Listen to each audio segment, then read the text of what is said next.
Day 10! Day 10 na ng impeachment trial ni VP Sara Duterte. Ang tanong, ano na?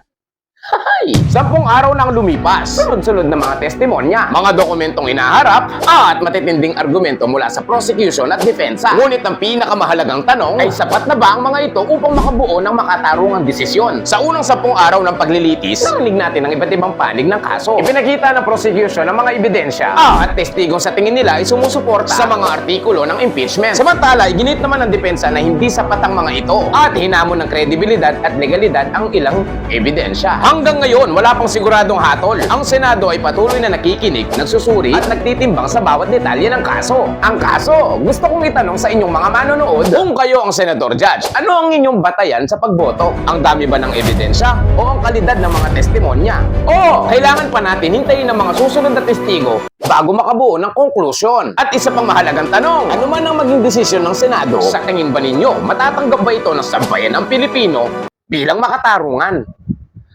Kaya naman, ilagay ninyo ang inyong opinion sa comment section. At syempre, ipaliwanag kung bakit guilty or not guilty. Dahil ang gusto nating makita ay kung mahalaga ang inyong mga dahilan. Kung sa tingin ninyo ay dapat malaman ng mas maraming Pilipino ang mga mangyayari sa impeachment trial, ay maaaring i-share ninyo ang video na ito upang mas marami ang makasubaybay ng mga mahalagang issue ng ating bansa. Kaya naman mga boss, patuloy natin babantayan ang bawat araw ng impeachment trial. Dito, layunin natin magatid ng malinaw, balanse at napapanahong impormasyon. Kaya naman maraming salamat sa inyong panonood.